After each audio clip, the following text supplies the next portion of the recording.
SportsBeat from another studio, another location. But we are here, we are live, we are ready to go. Lucas Moore here, Russ Heltman there, and hey, Lucas, what's up? You're right across from me. Yeah, I'm trying to adjust. I'm trying to adjust to the studio right now. It is my biggest thing. Is just everybody in a different place, everybody in a different location. It's going to be interesting, and we got the video aspect up today. And we're just trying to get going on SportsBeat here. But at the end of the day, we're here to talk sports, and that's what's most important. Russ, we've got a special guest. Yes, we do. For the first time this year, the producer of Hardwood Heroes, Molly Kennedy. Welcome onto the show. Thank you for having me. Yeah, and it's going to be a perfect opportunity to talk a little bit of high school basketball on the program. See, the problem with this mic right now is I'm just slightly too tall for it. Like, I wish I was just a little not as tall. We need an adjuster on that chair. We need we're adjusting to a new adjustment. Yeah, no. But speaking of height, Alexander has the tallest player in the TVC Ohio. He's something. In Caleb Terry, and they just put a drubbing on the Nelsonville York Buckeyes in their opening game of the tournament last night. Mm-hmm. When Alexander plays like they played last night, Molly, they could make a serious run in the tournament. We saw them make a pretty deep run against all the way to Piketon, where they lost to Tanner Purdue and the Red Streaks, who were a really good team in the Convocation Center last year. I think this Alexander team, although it's 10 juniors, 3 seniors, I think they've got a lot of the pieces. I think they're really ready to compete in the D3 tournament. Maybe they weren't ready to beat an Athens team this season, but I think in this Division III tournament, they could make some serious noise. Absolutely, as long as they don't come up against Athens, which they won't. But because they have Caleb Terry underneath the basket, and then J.K. Kearns on the outside, I think they're set. So when Terry, I haven't seen Terry take over. He hasn't until the game last night. Honestly, he really hasn't done as much as he could, and he just performed outstanding. But what's that like when he takes over? Because that's the one thing I haven't had an opportunity to see in person, because he had 0 points and then 5 points against Athens both times that I saw him play. But I have to imagine a guy of that size, that height, when he takes over like that, it's something special to see. Oh, it really is. I mean, he's just dominating underneath the basket. I mean, he can touch the rim. There's no getting around him, getting over him. I mean, as long as he's under there, you can't do anything. Yeah, unstoppable essentially at that height in this conference for us. And Nelsonville York, they've faced Terry before this year. Yes. But a team like Fairland, who saw him probably enter the gym, of course, because they played both those games last night. But that 6'10" frame. Yeah. It's going to have to play, in my mind, a little bit of an intimidation factor when they go up against the Dragons here in the next couple days, here next week of the back half of the sectional final, before they can get a chance at the Convocation Center. But Fairland, 35-19, they still play that hard brand of press basketball that they have really, really shown to be really, really dominant here in the last couple seasons. And they're a team that really took it to Rock Hill, 35-19 on Wednesday. Do you give Alexander what's the percentage chance you give for them to move on to the Convocation Center and upset the Dragons? Honestly, I don't really know, because the way that they played against Athens, and Athens really had the pressure on them, I don't think Alexander can really keep up to that press.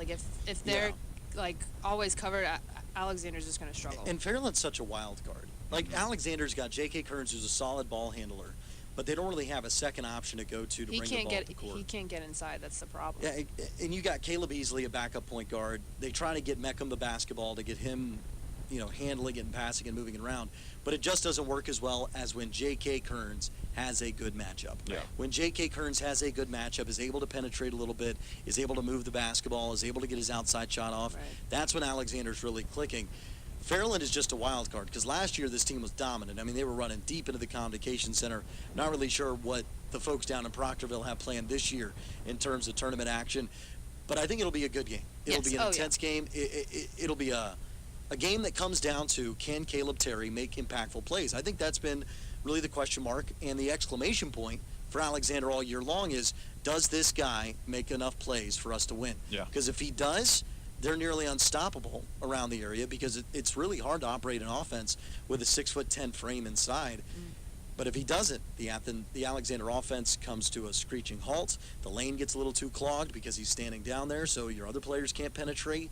And then you rely a little bit too much on the three-point shot, which Alexander, a good three-point shooting team, but by no means are they a team that can carry a three-point shooting stretch all the way to Columbus or wherever their plans are.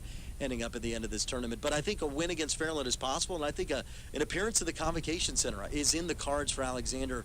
And once they get there, they want to win a few games and do a little more damage because they really thought they should have went a little farther last year. Oh, yeah, absolutely. They definitely should have. A team that did not go very far last year because they ran up to the Vinton County Vikings, that's the Athens Bulldogs. I want to switch to this matchup. Athens versus Logan Elm at Logan High School. Now, Athens just played Friday at Jim Myers Gymnasium against the Logan Chieftains. Got absolutely demolished by Bo Myers. He dropped 35 points, which, by the way, Bo Myers is on the most incredible stretch of basketball that I've seen in a long time from a high schooler in the Southeast District. It's like Randy Hickson levels, but he's doing it against D1 competition, which makes it scary. He set the record for like his most amount of points in that game. Yeah, and he's had he continued the 30-point streak the day after, right, on Saturday to end the regular season. He kept it up against Warren. They only scored 50-something points against Warren. He still dropped 30 points. And they're a top 10 team according to the AP voters this week in the entire state of Division I. They're a top 40 team right now in the entire state overall, and that team, we thought they would have a decent chance. We put it at about 18, 19 points for a type of a spread, so to say, on that game for the Bulldogs. Yeah, for the Bulldogs to be able to cover 18, but was not in the cards. Went down by 25, and it was basically over after the first 5 minutes. Once Bo Myers started getting hot from downtown and was able to take some guys off the dribble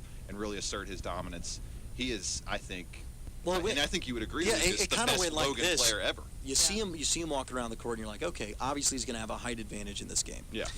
So as a broadcaster, I'm sitting there, I'm going, okay, let's see how he shoots the three. I obviously, to be a good scorer, you've got to be able to score at all three levels. Mm-hmm. And I remember his first bucket of the game was a NBA three. Just pulled up, took it, nailed it. And I went, oh, there it is. Okay, so just this kid dropping can play. 24-foot bombs left and right. So he dropped it, and I remember I went into that break, Russ, and I told you, because you're the board op back at the studio host, and I go, Russ, they're in trouble. Yeah. I mean, they're in real trouble. And Bo Myers ended up dropping the easiest 35 I've seen, 37. He's incredible.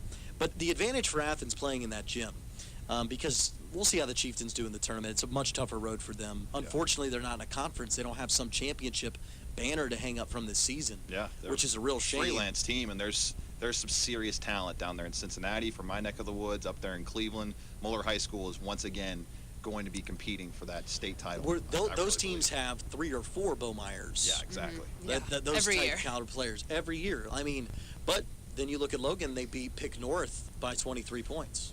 So I mean that on the road at Pick North. It's a big city school. They're not Pick Central, but it's the same conference. Yeah, exactly. So it's one of those things where Logan could really go far.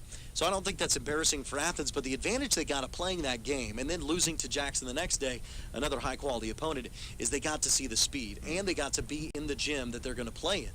Right? So they got that experience. They're already used to being in Jim Myers Gymnasium. They'll be in Jim Myers Gymnasium again on Friday at 6:15 against Logan Elm.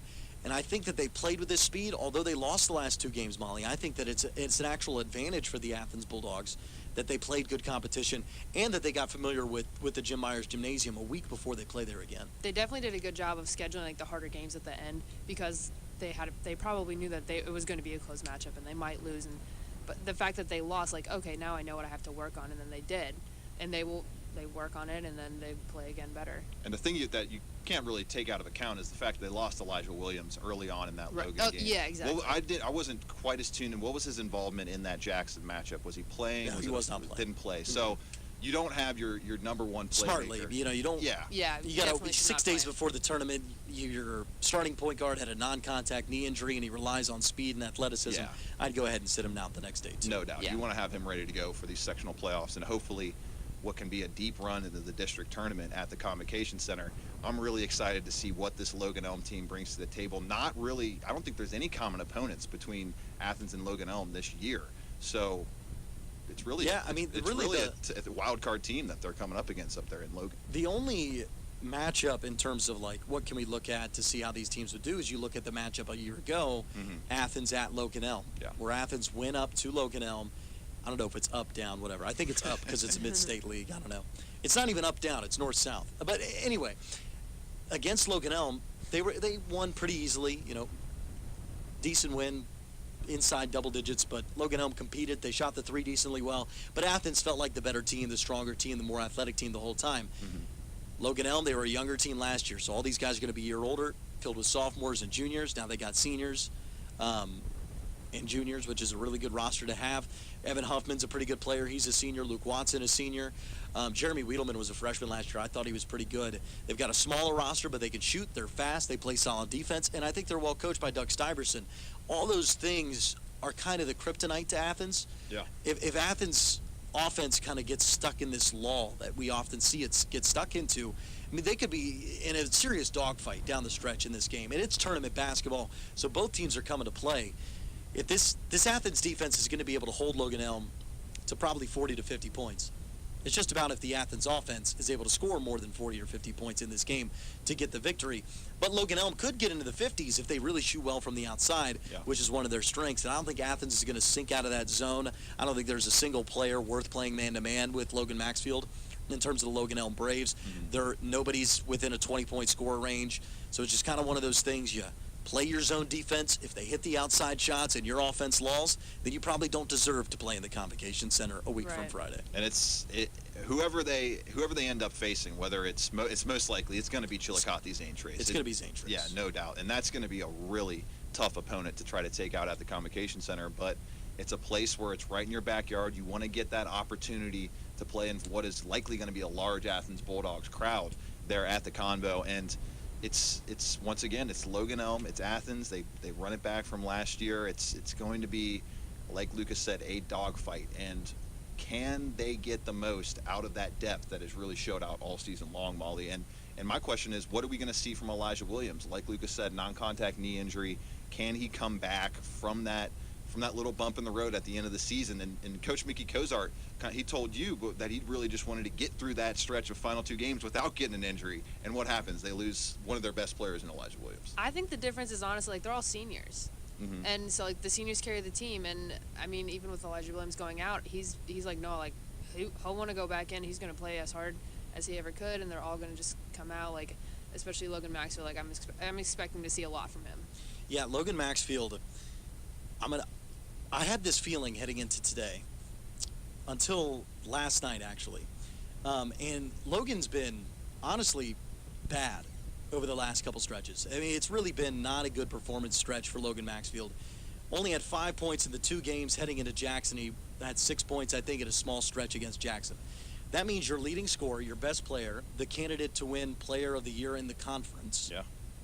A debate that we have had fiery on this show. Yeah, had 3 games and 11 points. Like, that's something that can't happen. So that happened.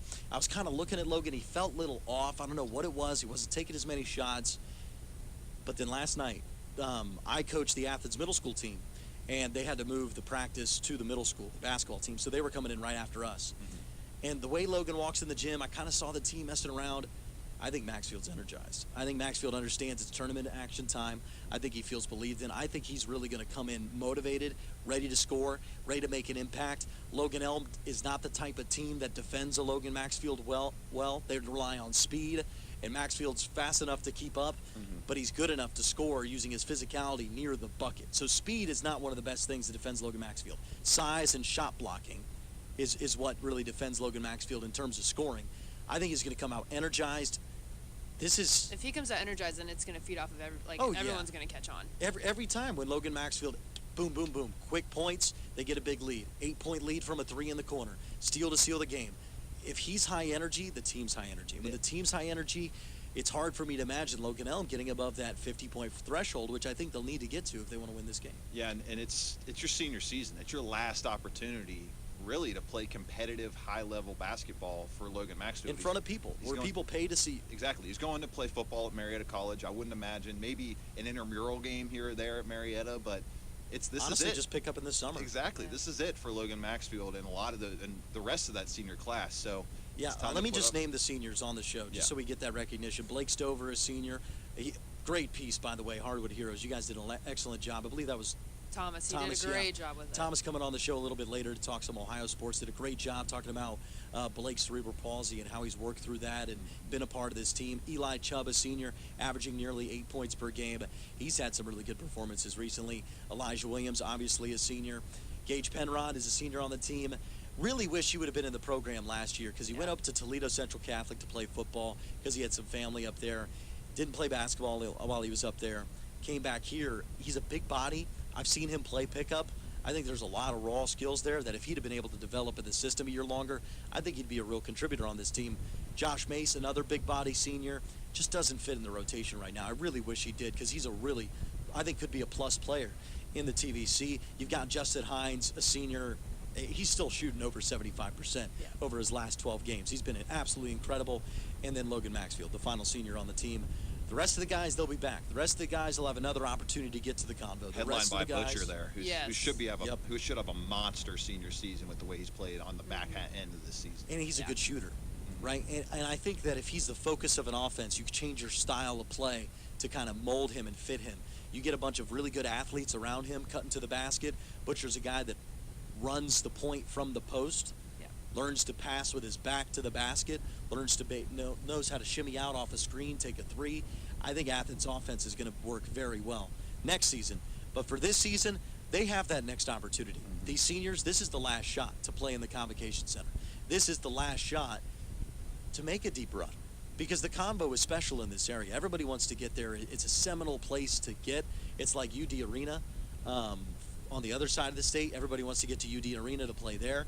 Same with the Convocation Center on this side of the state. Everybody wants to get to the Fifth Third Arena to play in Cincinnati. It's all those big name places around the state. And one more nugget about this matchup against Logan Elm. We talked about Zane Trace being the #1 seed up top and the next opponent forever wins this game. Do you guys put any stock in Logan Elm's ability to play them tight earlier on in the season? December 29th, just had a 67-64 loss on the road at Zane Trace. Does that bring up any kind of trepidation for Athens fans, or is that just an early season game? These are different teams, different kind of scenarios. Well, I think that Athens fans, they should have trepidation. This is the tournament. This is a 4-5 game. Logan Elm's 11-10, and they play in a better conference. This is a team that can beat you, point blank period. I think Athens in this game, if you were to put a line on it, I'd put it at 5 to 7 points, right? They should win by about 5 to 7.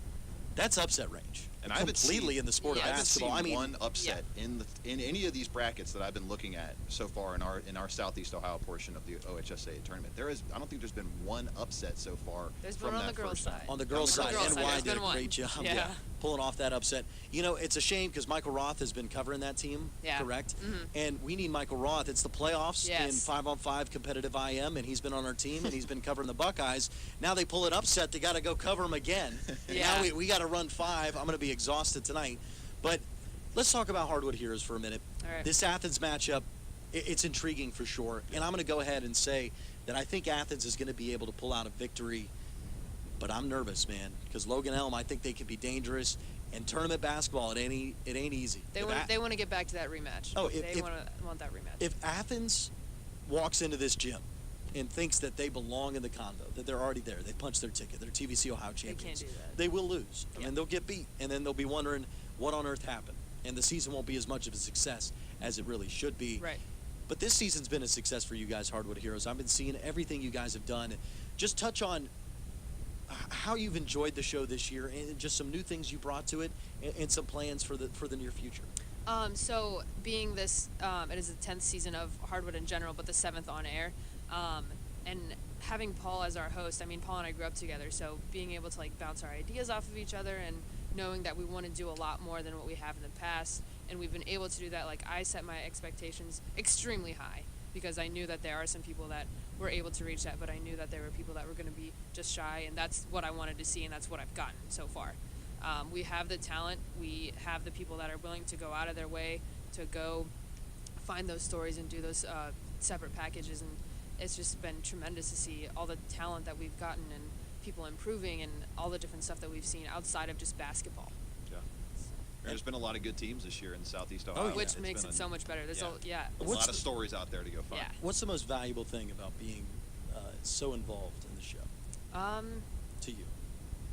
I would say meeting people outside of Ohio University, like meeting the parents and the siblings and the fans, and just seeing how happy and excited they are about Hardwood Heroes and just their basketball. Like, I reached out to the MEG's athletic director because we wanted to do a story on their senior night, and he... Mr. Musser.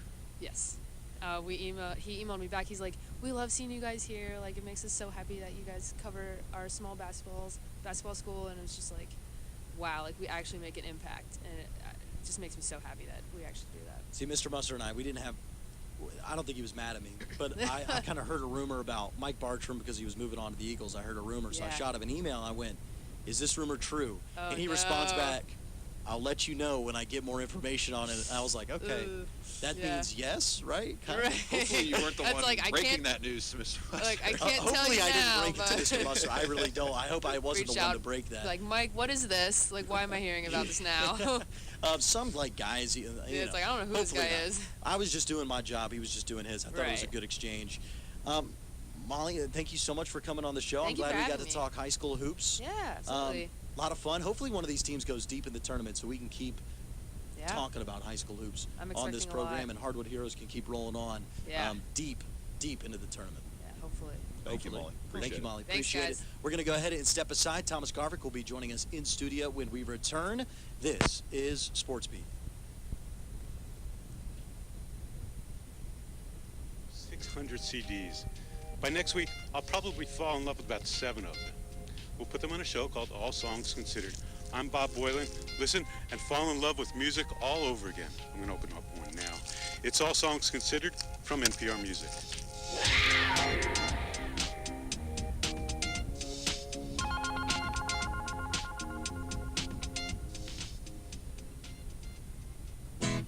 Next time on Ask Me Another, we're at the pageant in St. Louis. And indie duo Matt and Kim tell us about their philosophy on making music videos. We shot a music video for a song called Lessons Learned. Right. Where we took all our clothes off in Times Square and we won a VMA for it. So, like... Guys, just get naked at all times. So join me, Ophira Eisenberg, for NPR's Hour of Puzzles, Word Games, and Trivia.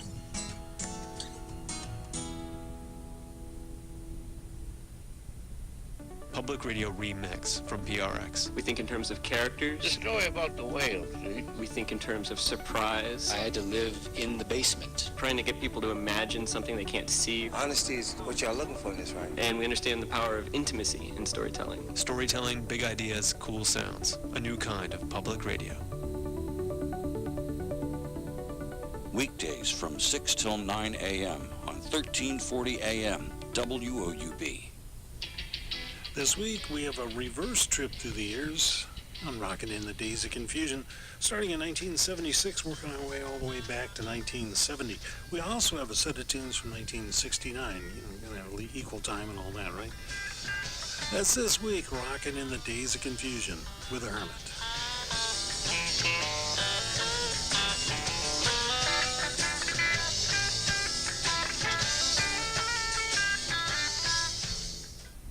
In Australia, they aren't building a wall to keep asylum seekers out. Instead, they're shipping them to a small island in the South Pacific. I can see lots of fences and rocks. Like everywhere you walk, there's rocks. Many of the children are falling into a deep depression. She's sick. She doesn't like to eat. She doesn't like to see anyone. Australia's refugee crisis on the next Reveal.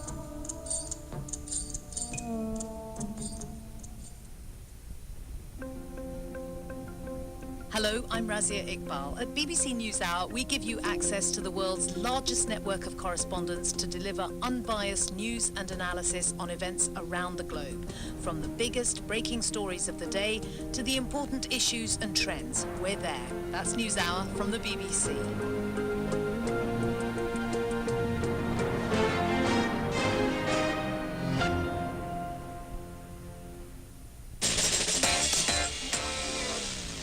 SportsBeat 1340 WOUB. Welcome into the program. We just had Molly Kennedy on the show. Talked a little high school basketball, the Athens-Loganell matchup.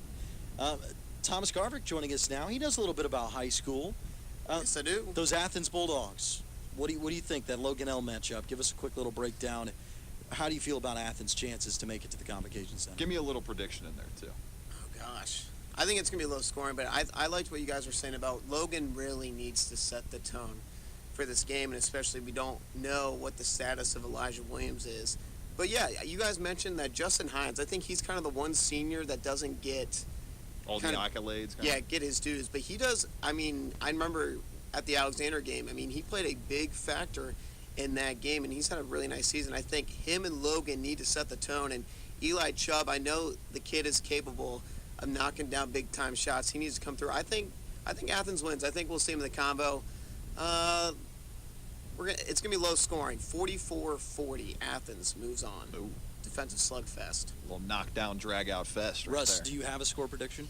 I'm not going to make one because I'm calling the game. 46-43. It's going to be really close. It's going to come down to free throws, in my opinion. It's going to be a little hack-a-shack down there at the end, and whoever can make them is going to go move on to the Convocation Center and hopefully pull off an upset against Zane Trace. There's also a possibility, it's something that I haven't really brought up, that the Athens offense finally figures it all out. Because if that happened, they would score 65. If a team scores 60 in this game, I think they're the winners. First one to 60. First one to 60 wins. I would say first one to 50 even is safe to say they win this game. But if you get to 60, Athens, Logan Elm, you'll win the game. Yeah. No doubt about it. We've seen Logan Elm get to 60 this year. We've seen Athens get to 60. But Logan Elm against a little better competition. The Ohio men faced really good competition against the Buffalo Bulls, and they got absolutely demolished. The nationally ranked Buffalo Bulls, I don't know if you can call it a bad loss for Ohio. It's kind of a revealing loss. Yeah. It reveals that they're not even close. It reveals that Buffalo is on another planet compared to the rest of the conference, because this game was bad, fellas. 114-67. Nearly doubled up. The Ohio Bobcats did the number 25 ranked Buffalo Bulls, now 23-3 on the year, 11-2 in the conference. Ohio shot 42% from the field, which isn't bad, but it is bad when you look at Buffalo, and they shot 56.9% from the field. They had 24 assists on this game. They out-rebounded Ohio by 21. They hit 19 threes. Buffalo almost outscored Ohio in threes. And they nearly matched Ohio with points in the paint. Had 42 points in the paint compared to 46 for Ohio, and Buffalo had 32 points on the break, and they got 43 points off the bench. They were incredible. They absolutely blitzed the Ohio Bobcats. And it wasn't even the main culprits of C.J. Massenberg or Josh Perkins that did a lot of the damage. Massenberg, had 23 points, just another night, had 3 triples, but sophomore guard, a guy who's going to be in Ohio fans' lives for the next 2 years, Javon Graves, put up 26 points, 7 for 9 from downtown, and a lot of, half of these shots were just contested. We're going to keep shooting. We don't care what kind of hands in our face we have type of shots for the Buffalo Bulls. It was a full-on display in front of a sold-out crowd up there in Buffalo. They are fully bought into this program and what Nate Oates is bringing to the table.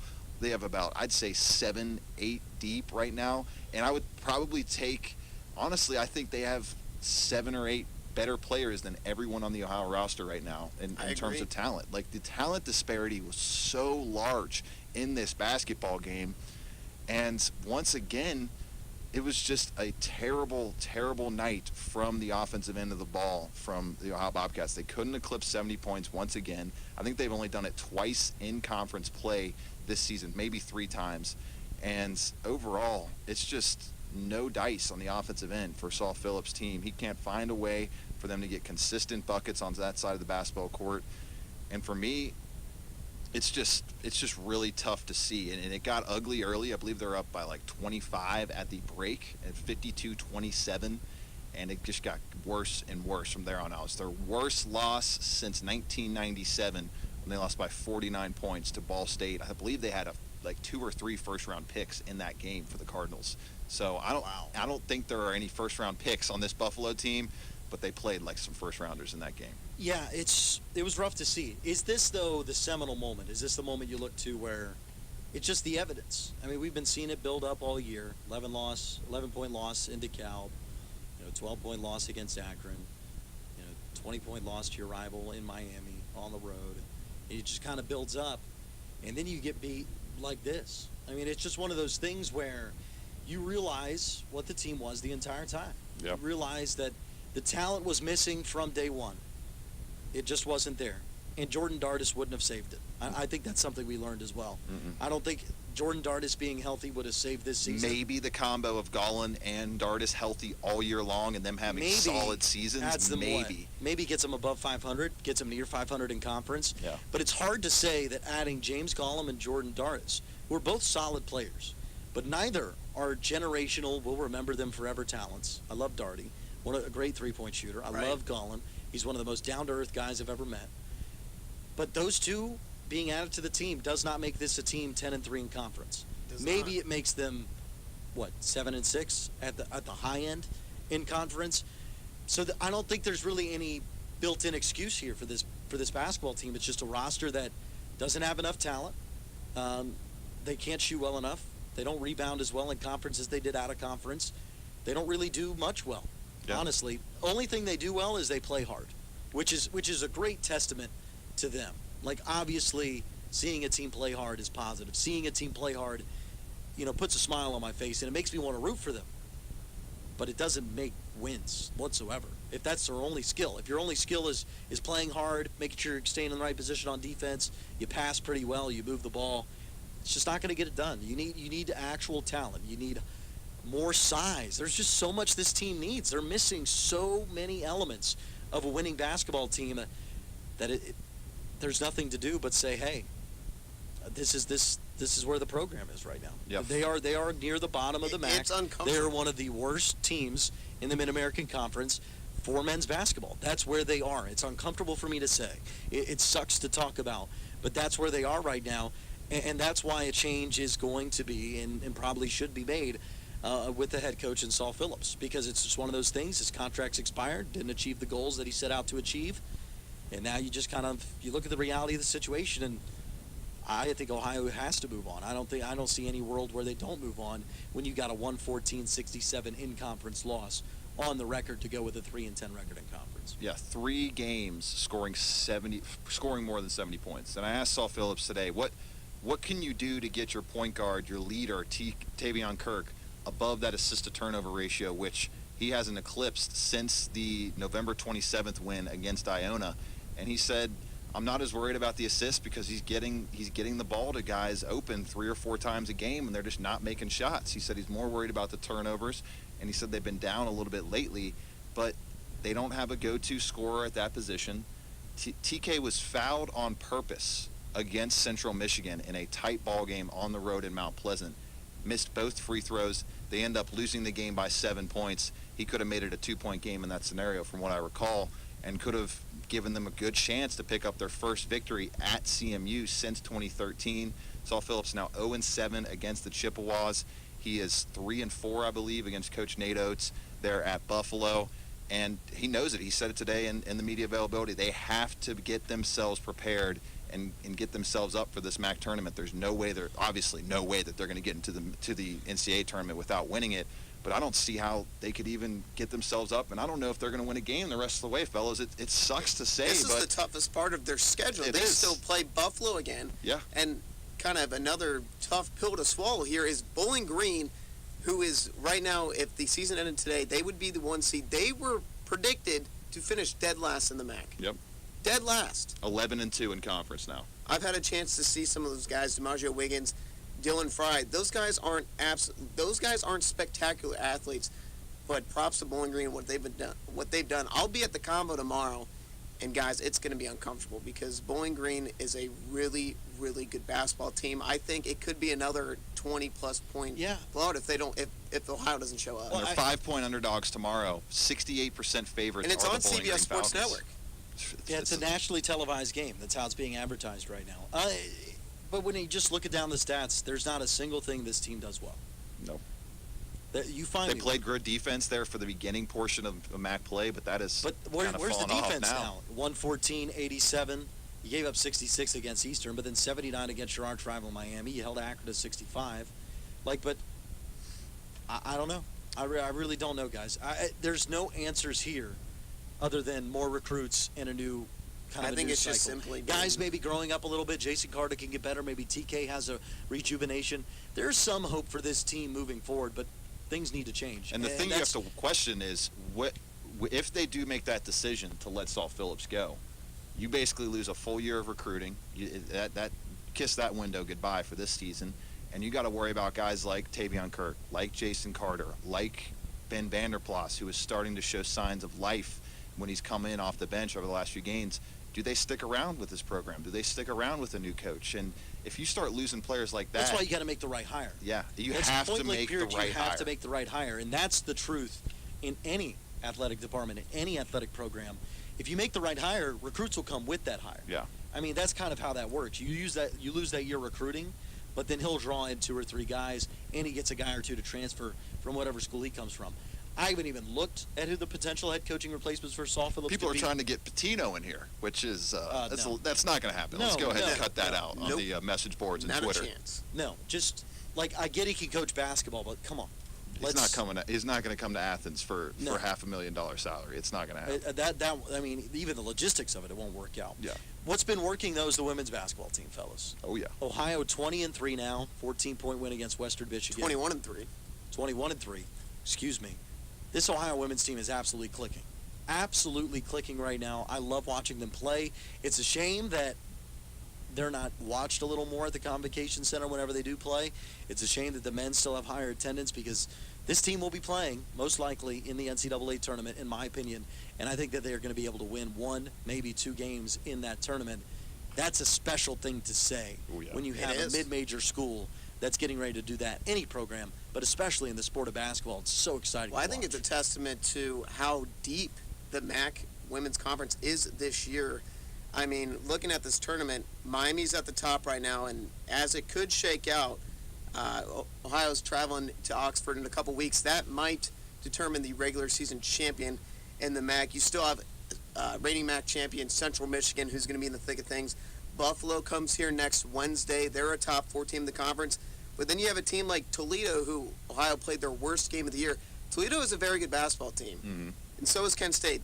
Ohio plays at Kent State on Saturday. I'll be traveling there to see if they can get win number 22. This is going to be a really fun and exciting tournament. I can't wait for Cleveland. Yeah, that Toledo loss, we didn't have an opportunity to talk to you about that. It worries me because it's just kind of, you can see that there are holes in this team, that they can be exploited and they can be beat in a big way. We talked about that last week, Russ, but a great bounce back for this team getting the win against Western Michigan. A nice 14-point victory.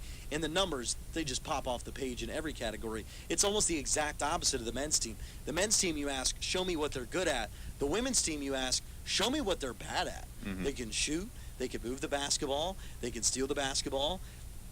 Rebounding is one area that they're lacking in, but they make up for it in effort. And honestly, the rebounding margin, they're only minus 2.5 per game in conference. The men are minus 4 in rebounding in conference. So this women's team does just about everything well. And they're 21-3. They seem to be a resilient group. They seem to be a group with leadership. Yeah. They have a group with an experienced head coach that feels like he's in the rhythm of his career. He's like at the peak. So people enter a peak in their life in certain professions. For athletes, that peak is 29 to 32. You got the same mix. You have an experience. You have the mix of experience, health, and athleticism. Yeah. For people in their jobs, you hit your stride around 48. I'm not sure how old Bob is, but whatever age he's in, you get to the 40s to the 50s. I think he's getting to be like early 40s, right? Right. Or late Yeah, 30s, something like that. So he's 3 wins away from being the all-time leader. How old is Bob? Do you know? Is he almost in his 40s? Right. I want to say, off the top of my head, I want to say 43. That middle age, right? Your late 30s. Might be a little young. Your late 30s into early 50s. 43. Oh, 43. Right. How about that? Great job, Tommy. I was doing some research. I looked up Ding his age, ding. so. Ding ding, you're a winner. But the thing about that is when you're late 30s into your early 50s, you hit your stride as an intellectual. And I think coaching is an intellectual game. And right now, Bob Bolden has hit his stride. He's healthy in terms of his body. His family life is secure. And he can really focus on this team. And he has enough experience coaching-wise that he feels settled in.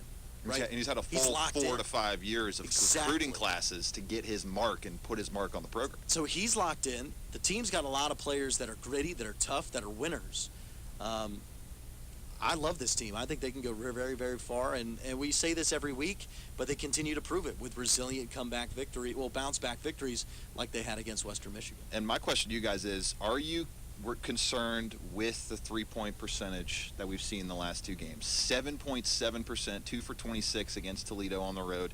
And then it wasn't quite fixed this past weekend at home against Western Michigan. 7 for 26, up the percentage by about 20 points. But you still want to get to that 34, 35% range at least, or up to the levels that they've been hitting through the middle part of this Mid-American Conference schedule, where they were hovering near 40%. So if I start to see if they put in another 25% performance against Kent State, I'm gonna start getting a little concerned about their prospects of winning a game in the NCAA tournament, because if that 3-point shot isn't falling, I don't see how they're going to be able to take out what is likely going to be a higher seeded team when they match up in the middle of April. Yeah, I think or middle of March, excuse me. But I think when you look at a team that's shooting 37% from three on the season, it's hard to say that this is going to keep up. It feels like a lull. It feels like something that you can snap out of. But you're exactly right, Russ. If they don't snap out of it, then the season will end way quicker than anybody wants it to. But I think it'll revert back to the mean. Maybe they won't have a game where they're shooting 37%, but really the way these things work out, I bet they shoot maybe 30 in their next game, and then they have a 45, 50% type showing where you're just like, oh, yeah, this team can shoot. And then this exact portion of January, just a month ago, they went 25.9%, 26.7% against two really tough teams on the road at Buffalo, and then at home in their first loss in conference play, and first loss in the season. And then they ended up rattling off 42, 38, 48, 30, 36, 36, 45, 42. They're going to be fine. I'm not concerned. The numbers you just read were incredible. Yeah, that's insane. Absolutely incredible that they're shooting that way. Yeah, I'm not concerned just because I was at that Toledo game, and that was disappointing to travel all the way up there to see that. But, I mean, Bob said it best. He said you could blindfold them, and they're not going to shoot 2 of 26 from three. Is it a WB curse? I don't think. Are we going to nail that? I certainly hope not. I hope the same thing doesn't happen in Kent. But it's not going to be an issue because last year, Dominic Dosick and Amani Burke, their percentage has jumped 10%. Year over year. Year over year from last year. They had a down year shooting, and Bob acknowledged that it was just a tough year shooting. Team did. I mean, they kept chucking them up, and they never were able to figure it out. Like Amani Burke, 29% last year. She's shooting 40%. Dosick, 32% last year. She's shooting 43%. And a big reason, I just did a story yesterday on Newswatch about Erica Johnson. She's a huge reason why this offense is tops in the MAC. It's because she's a second point guard with CeCe Hooks. It's able to spread the floor. It's another score that they didn't have last year. She and was a big body for a person that can bring the ball to the floor and shoot. So when you have her, when you have CeCe getting in the hoop, that causes teams to have to make a decision. Either we're going to stop CeCe from getting in the hoop, we're going to give you your three-point shots, or we're going to guard the three-point shooters. And so far, for the most part, they've had so much success. It's why Amani Burke and Dosick are shooting with more confidence, because they don't feel like they have to put the team on their back. Oh, they're a team that can get a quick lead and a big lead very quickly. Absolutely. It's one of those things where a few steals, couple threes, all of a sudden you're down 12 when you were tied a minute ago. And that's the big part of being able to shoot that high of a percentage, that efficient of a rate with the three-point shot with this team in the Mid-American Conference. And you got 5 games left on the road at Kent State, who's the number 5 ranked team in conference play this year. You're home against Buffalo. You go on the road to Akron, at Miami, which is going to be a really tough place to play in Millett Hall. They have really been streaking this year, but a lot of close wins in conference play for the Red Hawks, and they close things out with a nice little, hopefully a cupcake easy win against on Senior Day. 1-12 Bowling Green Falcons on Senior Day. Just shocked Buffalo. Yeah, which is crazy. So they got their first win, and they toppled the Bulls. So it's anyone can be beat in this conference, but if you're Ohio, your goal has to be, your number one option has to be to win out on these final 5 games. Control your destiny. You will be guaranteed the number 1 seed in the Mid-American Conference. And I think at that point, if they win out the rest of the way with signature wins at home against Buffalo and signature wins on the road against Miami, if they win out, they will be the ones. Yeah, and I feel like they will, barring a first-round upset, out of nowhere loss, they will be an at least at-large bid into the NCAA tournament. I truly think that. And what type of seeding do you think they could be looking at in that tournament? Right now, the last bracket I looked at, I think it was like 10 days ago, they came out with the initial projections, was an 11 seed, them taking on Utah at the 6 seed, and that was before they lost to Toledo on the road, the big loss to the Rockets. So I think it's holding firm, maybe a 10 seed if they win out. And then if they drop one game but end up winning the title, winning the Mid-American Conference title, a 12 or 13, but I don't see them dropping below a 13 seed, especially if they win the Mid-American Conference tournament. They should be at least a 10 seed, maybe a 9, getting one of those 9-8 matches. If they could get into the 9-8. That'd be fun. They get in the problem is you get a tougher matchup to get to the Sweet 16. Yeah, and we talked about that on a couple shows. Yeah, I'd be happy with a 10 or 11. I'd rather 11. Give me a 6 and then then you got a to 3. upset, a 3-4. Give me a 6 and a 3, because the disparity between there in women's basketball, and no disrespect to it, but there is a clear drop-off pretty much after the 2 line. So we saw it last year. Central Michigan and Buffalo both made it to the Sweet 16. I think, if I'm recalling correctly, I think they were both 11s. So give me an 11 seed. I think if that's Ohio, that's the money spot. Give me a 6 in the first round. Without a doubt. Right now, projected to be the 11 seed in the Portland district. Them and they're supposed to take on Missouri. So that's the spot that Miami holds right now as the #1 seed in the Mid-American Conference. It's a shame that they would have to go all the way to Portland. Yeah, that would be tough. But if they end up getting that #1 seed, I totally foresee them obviously bouncing Miami from that 11 seed projection right now and getting that 11-6 matchup, which would be a lot of fun. That would have them most likely taking on an NC State team in the second round of the tournament, or in the Sweet 16 of the tournament if they're able to get there. And then what after that? You get to the Sweet 16 as a mid-major. It's all gravy. Yeah, that's a banner right there. Gravy, without a doubt. We're going to go ahead, take a break. We'll talk the new Ohio football schedule on the other side of that commercial break. We know the dates, we know the order, we know home and away. So we're going to be able to break down. Football season's never over. Football season's never over. We're going to go ahead and break down the early predictions for the Ohio football team next on SportsBeat. Hello, I'm Tim Franks. At BBC NewsHour, we give you access to the world's largest network of correspondents to deliver unbiased news and analysis on events around the globe. From the biggest breaking stories of the day to the important issues and trends, we're there. That's NewsHour from the BBC.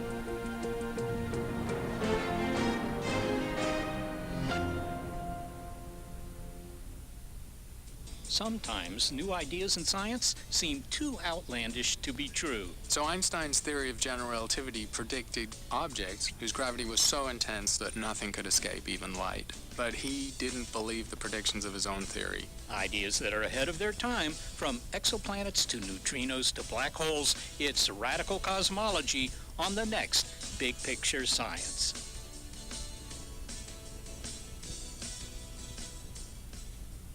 This week on This American Life. Just to show the guys that he could do whatever he wanted to do. When I was in the restroom, he slid newspapers on fire underneath the door. The story of tyranny, writ small. How one man grabbed power, came to be untouchable, terrorizing people, running the custodial and maintenance department of a small school district. That's this week.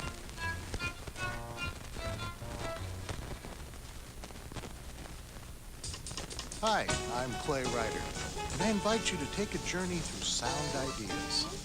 Every time we'll explore a different musical theme pulled from the world of creative improvisation.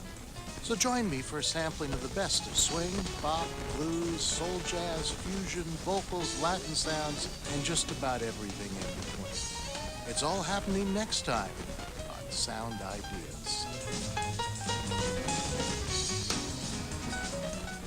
Across the borders of Mexico, Cuba, Argentina, Spain, and America for the best in Latin rock, pop, hip-hop, and electronic music on the Latin Alternative.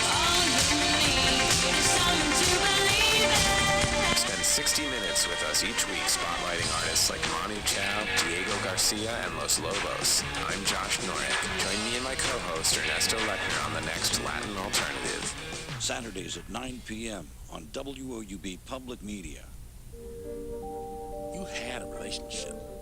You cared about that person a long, long time ago, years ago. But what if you got a phone call that said, unless you agree to help right now, they're in big trouble? On the next Snap Judgment, I'm your man. Snap Judgment, similar sound. Do not miss it.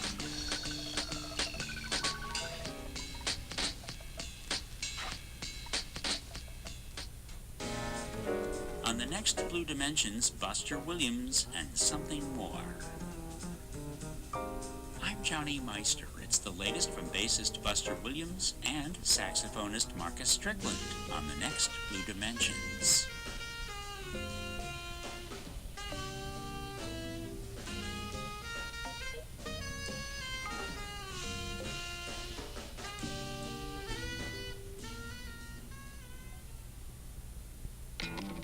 I'm Christopher Kimball from Milk Street Radio. This week I chat with Nick Sharma. He's author of Season, Big Flavors, Beautiful Food. We discuss how to change your cooking by using marinade, spice mixes, real chutneys, and homemade ghee. Plus, we dig into the surprising history of French cuisine. We make a maple whiskey pudding cake, and then we chat with Adam Gopnik about the world of DNA diets. Coming up this week on Mill Street Radio from PRX.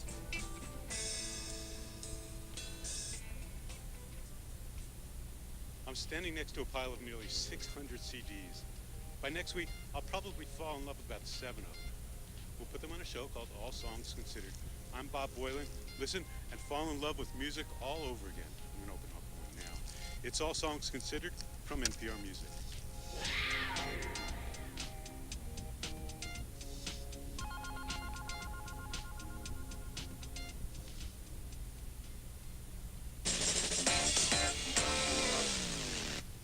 SportsBeat, 1340 WOUB. AM, I believe. Yes, AM. How long before AM and FM is just... We won't get into that. Radio is crazy, and it's been a fun radio show, fellas. Russ. Yes. It was. Can I clarify something real quick? Okay. Just with the whole women's tournament thing. Ohio currently projected, just for everybody out there, our listeners, to be the next 4 out. So they would be the 7th team left out of the bracket as of today's bracketology from Charlie Cream. So they're going to need to win some games down the stretch. I'd say they probably have to go 5-0 to get an at-large down the stretch. Well, it's right in front of you. We'll see. Win the tournament, and it won't be a question. Nope. I think that's kind of the biggest takeaway. Win the tournament, and you won't be questioned is something that's been said. And you're in. This is something that's been said to the Ohio football program for a long time. Win the MAC, and you'll stop being questioned. It's something that they have been able to do. But we got the schedule release. We have Nathan Rourke rolling in for a senior season. We got an interesting roster. They're losing some on the line, but defense should bring in some experience back. I think it's going to be a team that is really good defensively, relies on their defense, although they're going through a little bit of change at defense coordinator. Get Javon Hagan back, which is huge. And then they'd rely on Nathan Rourke as the senior quarterback early in the season. I think early in this season, it's going to be a lot of Nathan Rourke running around for his life while the offensive line gets reintegrated. What happens with Julian Ross and his comeback from that shoulder injury, right? Tore his labrum, and you're losing your top receiver and your top rusher from the last season in Ouellette and Poppy White there at the wide receiver position. So, I think it could be a 3,000, 1,000 season for Nathan Rourke. I think that's the goal. That's the goal I'm setting for the senior. Maybe he'll finally win MAC Player of the Year. That's a whole other 30 minutes. Well, he's just got to not blow so many people out, because he probably would have gotten 3,000, 1,000 if Ohio would have been in a bunch of shootouts. Didn't even play really in the first game. Yeah, didn't play a lot of halves. Like, I think Nathan Rourke played a total of, if you count 4 quarters as a game, 9 games last year, and put up the numbers that he did. Missed out on a 2,400, 1,000 season by just 140 rushing yards on just 134 Which that would have easily been accrued had he played the full season or even the opening game against Howard. Yeah. So let's go ahead and look at this schedule. I'm going to run through it, and then we're going to go game by game, break it down, okay? We've got 7 minutes on the show. We should be able to fit this in. Let's try to fit it in. Open up at home against Peden Stadium, August 31st. Just realized I'll have my college degree, which is weird.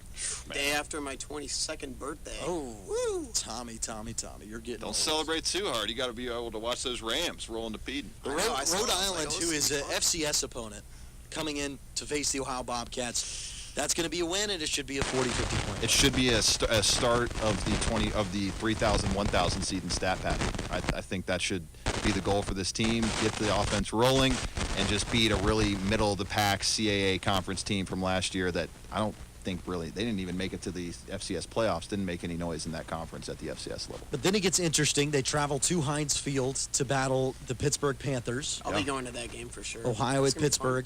I'm sure hoping my buddy Max McDoulan still lives in Pittsburgh, because I'll 100% be going to that game as well.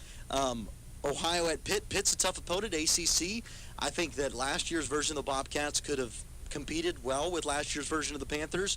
Not really sure how the Panthers will develop in the next year, but it's a tough Power 5 opponent, a winnable game for Ohio, but one that if they lose, I don't think it's going to end their season.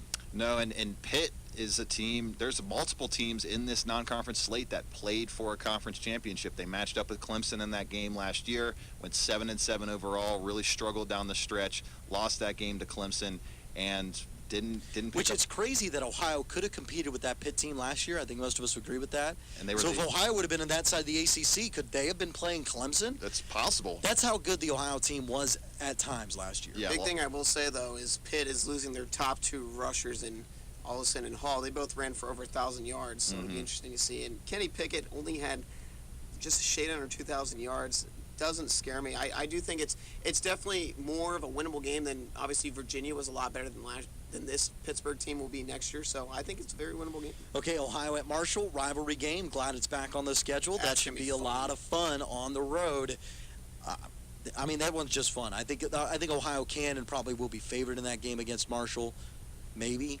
It's tough. I don't know. Marshall could be good. 9-3, lost their bowl game. It's the USA team, though. Just barely missed out on the Conference USA title game. I think it'll be like a 3-4. It's going to be within 5 points. It'll be a good game. Yeah, I still think Ohio should win that game. Yes, I'm with you. I think that they should win Rhode Island. I think they should win Marshall. And then Louisiana Lafayette, I think they should win as well. I think they should have a goal of going 3-1 through the non-conference slate. I think you guys agree with that? Yeah, I agree with that. 3-1 is, Two teams that played for conference title games on the non-conference slate. I like scheduling some tough teams. Yeah, I love the aggressiveness. And then you get the two teams that played in the Mid-American Conference Championship game in the next 2 weeks. At Buffalo, then home against Northern Illinois. But both those teams are going to be worse than they were a year ago. Northern Illinois obviously losing Sutton Smith to the NFL draft. Buffalo losing Tyree Jackson and Anthony Johnson to the NFL draft. So those teams, I think, will be a little bit weaker, and I think Ohio coming off that schedule, I think Ohio will win both of those games early in the season. Then at home against a hapless Kent State, I think they get a win there. Yep. Then at Ball State, that's a game you got to win, but Ohio always drops a game they shouldn't on the road. I hope it's not that one. Then at home against Miami, I'm not scared of Miami. I refuse to be scared of Miami, even though they upset Ohio for the first time. I believe they lose Gus Ragland. He was a senior last year. And Chuck Martin is not going to be able to get the team above and beyond what they are right now. I think they've hit their ceiling. And then home against Western, who Ohio absolutely destroyed Western in Kalamazoo last year. The double muffed kick game. That's what I'll remember double that muffed as. kick What a game. fun game that we watched at our old buddy Clayton's house. Clayton doing social media here in the studio. We watched that there. And then they're on the road against Bowling Green and then on the road against Akron to end the season. So last year they ended at home. This year they'll end on the road. But this Ohio football team, when you go through that schedule, they can win every game on the schedule. They should win 10. They should win 10. They're going to be favored in 10 of these games. Yeah. Maybe 11 of these games. And there's no short week. There's no 4 or 5 day rest week that you have to deal with. It's huge. Which that's huge in the schedule. The schedule plays out. But this team, I feel like, is just destined to go 9-3, 8-4. They're going to drop a game on the road against Ball State or something wild. It happens that they every shouldn't. year. It happens every single year with this football team. But it's nice to know that as a football program, when the schedule's released, we compliment how tough the schedule is and then go, yeah, they can win every game on the schedule. Yeah. That's a good sign for your football. And this is a strong non-conference really that I'm is. excited about. It's a good non-conference, and it's a winnable but strong non-conference. For their first 5 MAC games are home at Pete, and I think that's really nice. And when you look at it, you got Northern Illinois and Miami at home. You lost to both those teams. You go at Buffalo minus Tyree Jackson, and you end the season against a Bowling Green football team who's just simply not good. And I think they're going to really get up for that Akron game, because if that is to clinch the MAC East, if we remember 2 years ago, Ohio lost to Akron, which cost them a spot in the MAC title game. Yeah, poor Buffalo. Ohio will have 16 days to prepare for that game against Buffalo after a non-conference game against Louisiana Lafayette. I would bet that one's going to be a 20 to 40 point blowout over the They're Buffalo catching them Bills. earlier in the year with a new quarterback. That's the exact kind of formula you want to go up against a former or the reigning MAC champion. Well, it was an interesting setup for us. But Excuse we me, not adjusted reigning well. MAC. The NIU won the MAC. What am I talking about? Don't give it to them. I don't want it. Nah, Reigning MAC Player of the Year. Anyway, big thanks to Molly Kennedy joining us earlier in the show. Big thanks to Thomas Garbrick for joining us here. Anytime. And to Russ Heltman, and to Clay Dober, our social media man, and Luke Steiner, who is directing the video portion and handled the board just to my right. We want to thank you so much for listening to the program. And, hey, enjoy the weekend. Enjoy the rest of the week. Go Bobcats. This has been SportsBeat.